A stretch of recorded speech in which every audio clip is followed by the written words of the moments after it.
खेडच्या प्रांताधिकाऱ्यांचा आमदार दिलीप मोहिते पाटलांवर आरोप आहे। आमदार दिलीप मोहिते पाटील छळ करत असल्याचा आरोप करण्यात आलेला आहे। मोहितेंच्या छळाला कंटाळून आत्महत्येचा इशारा सुद्धा देण्यात येतोय। पुण्याच्या जिल्हाधिकाऱ्यांवर देखील प्रांत अधिकारी जोगेंद्र कट्यार यांनी आरोप केलेले आहेत। या घडीची सगळ्यात महत्त्वाची ही बातमी आपण पाहतोय। खेडच्या या प्रांताधिकाऱ्यांचा आमदार दिलीप मोहिते पाटलांवर आरोप आहे। आमदार दिलीप मोहिते पाटील छळ करत असल्याचा आरोप करण्यात आलेला आहे। मोहितेंच्या छळाला कंटाळून आत्महत्येचा इशारा सुद्धा पुण्याच्या जिल्हाधिकाऱ्यांकडून देण्यात येतोय।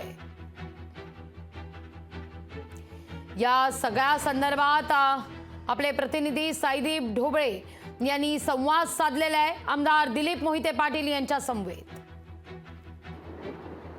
खेडचे प्रांत कटारिया यांनी पुण्याचे जिल्हाधिकारी सुहास दिवसे आणि खेडचे आमदार दिलीप मोहिते यांच्यावरती गंभीर आरोप केलेत। वेगवेगळ्या आरोपातून त्यांनी निवडणूक आयोगाला पत्र लिहिले आणि त्या पत्राच्या माध्यमातून हे आरोप करण्यात आले।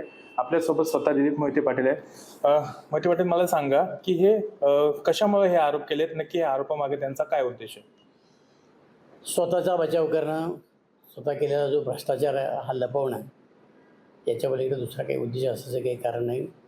मध्यंतरी रिंग रोड हे अजून आहे, रिंग रोडचे कोट्यवधी रुपये त्यांच्याकडे वाटण्यात आले, MIDCचे पैसे वाटायला आले आणि त्याच्यामधनं त्यांनी लोकांच्याकडनं सरळ 1% 2% पैसे वसूल केले, त्याच्याशिवाय त्यांची प्रकरणं केली नाही।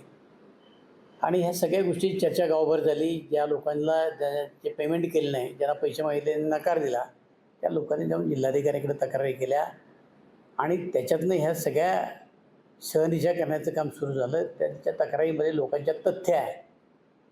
अशा प्रकारचं ज्यावेळेस जिल्हाधिकाऱ्यांच्या निदर्शन आलं त्यावेळेस त्यांची चौकशी लावली आणि या चौकशीमध्ये निश्चितपणाने ते अडचणीत येणार आहेत हे त्यांच्या लक्षात आल्यानंतर त्यांनी हा केलेला कांगावा आहे। यापूर्वी ते सांगलीला होते, तिथंसुद्धा ॲडिशनल कलेक्टरनी यांना ज्या वेळेला कागदोपत्रे मागितली त्यावेळेला अशाच प्रकारचे त्यांच्यावर गंभीर आरोप केले आणि मी आत्महत्या करतो अशा प्रकारची धमकी त्यांनाही दिली।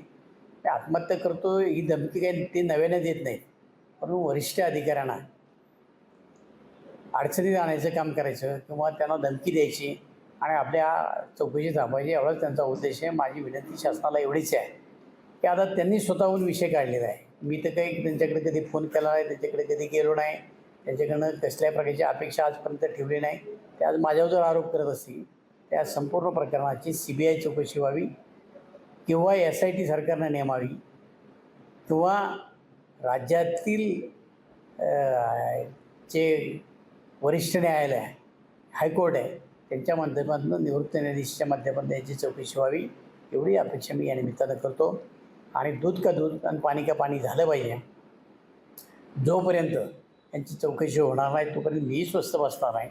उद्याचं जे आमचं जून महिन्याचं अधिवेशन आहे त्या अधिवेशनाच्या काळात मी यांच्याविरुद्ध विधानभवनाच्या विरुद्ध बसून आंदोलन करणार आहे। जोपर्यंत शासन याची दखल घेत नाही तोपर्यंत आता मी शांत बसणार आहे। कारण माझा दिवसे साहेबांचा संबंध आहे, ते पूर्वी या ठिकाणी प्रांत होते, ते कलेक्टरेट, मी आमदार आहे आणि आमदारांची अनेक कामं असतात त्यावेळेला आमदार त्या ठिकाणी जात असतात। जर ते अशा प्रकारचा आरोप करत असेल की मी सरकार त्या ठिकाणी जातो आणि त्यांचीच फक्त चौकशी करायला सांगतो, ते 100% चुकीचं आहे। कलेक्टर साहेबांनी सुद्धा त्यांची भूमिका यामध्ये स्पष्ट करावी की मी त्यांना किती वेळा भेटलो, किती वेळा त्यांना सांगितलं, किती तक्रारी केल्या। निवडणुकीच्या कालखंडामध्ये मी माझं काम करतो, मी कधी पुण्याला गेलोच नाही आणि जिल्हाधिकारीसुद्धा निवडणुकीच्या कामकाजात व्यस्त होत आहे, ते कोणाला भेटत नव्हते, पण यांच्या आरोप बिनबुडाचे निवडणूक तर हे आरोप बिनबुडाचे आहेत आणि या सगळ्या प्रकरणी आता CBI चौकशी व्हावी अशी मागणी आमदार दिलीप मोहिते पाटील यांनी केलेली आहे। या सगळ्याविषयी अधिक माहिती घेण्याकरता थेट जाते पुण्याला आपले प्रतिनिधी अमोल धर्माधिकारी यांच्याकडे। अमोल, खेडच्या प्रांताधिकाऱ्यांनी सुरुवातीला सुहास दिवसे यांच्यावर आरोप केलेला होता, आता आमदार दिलीप मोहिते पाटील यांच्यावर आरोप करण्यात येतोय की ते आपला छळ करतायत। नेमकं काय घडतंय पुण्यात जिल्हाधिकारी कार्यालयात? नक्कीच सुरुवातीला त्यांनी निवडणूक आयोगाला पत्र लिहिलेलं होतं आणि यामध्ये पुणे जिल्हाधिकारी सुहास दिवसे हे राजकीय हस्तक्षेप प्रमाणे वागतायत। खेड आळंदीमधली जी कामं आहेत त्याच्यामध्ये राजकीय दबाव त्यांच्यावरती आहे आणि ती कामं ते करून घेतात अशा पद्धतीचा आरोप करत त्यांनी त्यांची बदली करावी अशा पद्धतीची मागणी सुद्धा केलेली होती। आणि यानंतर आता एक दुसरं पत्र त्यांचं व्हायरल झालेलं आहे। त्याच्यामध्ये त्यांनी राज्य शासनाला सुद्धा हे पत्र लिहिलेलं आहे आणि जिल्हाधिकारी आणि खेड आळंदीचे आमदार असलेले दिलीप मोहिते पाटील यांच्यावर सुद्धा गंभीर आरोप केलेले आहेत। त्याचबरोबर या संपूर्ण त्रासाला कंटाळून आत्महत्या करण्याचा सुद्धा इशारा या ठिकाणी जोगेंद्र कट्यारे जे उपविभागीय अधिकारी आहेत यांनी दिलेला आहे। आणि त्यामुळे थेट एका अधिकाऱ्यानेच जिल्हाधिकारी आणि आमदाराविरोधात हे जे पत्र केलेलं आहे हा जो राजकीय लेटर बॉम्ब फोडलेला आहे त्यामुळे खळबळ उडालेली आहे। आज संध्याकाळी 4 वाजता लक्षात येतो। अमोल, धन्यवाद तुम्ही दिलेल्या सविस्तर माहिती करता। लोकशाही मराठी ऐका, पहा, जागरूक रहा।